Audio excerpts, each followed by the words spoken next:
Hi hello வணக்கம். இன்னைக்கு நம்ம சேனலில் நான் பீட்ரூட் அண்ட் சத்து மாவு யூஸ் பண்ணி ஒரு சூப்பரான ப்ரௌனி ரெசிபி ட்ரை பண்ணியிருக்கேன். நீங்களும் உங்கள் வீட்டில் மறக்காமல் ட்ரை பண்ணி பாருங்கள். அதுக்கு ஒரு பீட்ரூட்டை நான் தோலை நல்லா பீல் பண்ணி சின்ன சின்ன பீசஸாக கட் பண்ணி அதை கிரைண்ட் பண்ணி எடுத்துக்கிறேன். தென் அதோட ஜூஸை மட்டும் எக்ஸ்ட்ராக்ட் பண்ணிக்கிறேன். இப்போ எக்ஸ்ட்ராக்ட் பண்ண அந்த ஜூஸை நீங்கள் அடுப்பில் வச்சுருங்க. சிம்லேயே வச்சு நல்லா ஹீட் பண்ணுங்கள். ஸோ அதோட குவான்டிட்டி என்ன ஆகும்னு பார்த்தீங்கன்னா குறையும். நல்லா திக்கான ஒரு பேஸ்ட்டாக வரும். ஸோ அது வரைக்கும் வந்தோடனையும் நீங்கள் அடுப்பு ஆஃப் பண்ணிடுங்க.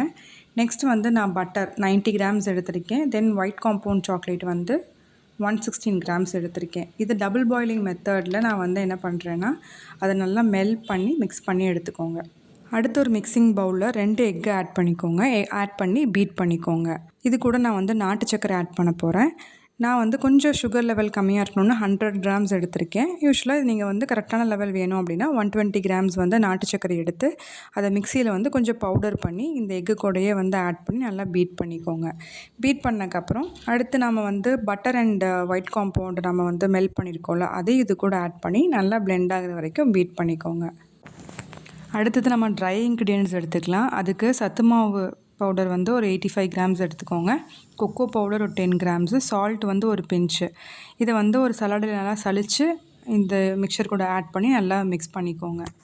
நெக்ஸ்ட்டு வெனிலா எசன்ஸ் ஒரு 1/2 டீஸ்பூன்லேருந்து ஒரு 1.5 டீஸ்பூன் வரைக்கும் நீங்கள் ஆட் பண்ணிக்கலாம். மிக்ஸ் பண்ணி விட்டுட்டு ஃபைனலாக நம்ம பீட்ரூட் எசன்ஸ் ரெடி பண்ணியிருக்கோம் பார்த்தீங்களா, அதை இது கூட ஆட் பண்ணி நல்லா மிக்ஸ் பண்ணிக்கோங்க. உங்களுக்கு அந்த கலரே பார்த்தீங்கன்னா ரொம்ப சூப்பராக நல்ல ஒரு ரெட் கலரில் பீட்ரூட் கலரில் சூப்பராக வந்திருக்கும்.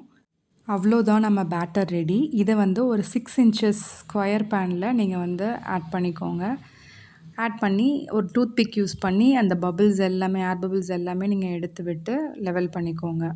இப்போ இதுக்கு மேலே நீங்கள் டாப்பிங்ஸ் என்ன வேணால் ஆட் பண்ணலாம். சாக்லேட் சிப்ஸு இல்லை ட்ரை ஃப்ரூட்ஸு நீங்கள் எது வேணால் ஆட் பண்ணிக்கலாம். நான் இன்றைக்கி சாக்கோ சிப்ஸ் தான் ஆட் பண்ணியிருக்கேன். ஸோ இது மேலே நல்லா ஸ்ப்ரெட் பண்ணி விட்டுருங்க. ஓடிஜியை ஒரு 10 மினிட்ஸ் ப்ரீ ஹீட் பண்ணிடுங்க. பண்ணிவிட்டு அதுக்கப்புறம் இதை வச்சு ஒரு 20 to 23 மினிட்ஸ் ஆகும் இது பேக் ஆக. நீங்கள் குக்கர்லேயும் ட்ரை பண்ணலாம். குக்கரில் ஒரு 30 to 35 மினிட்ஸ் எடுத்துக்கும்.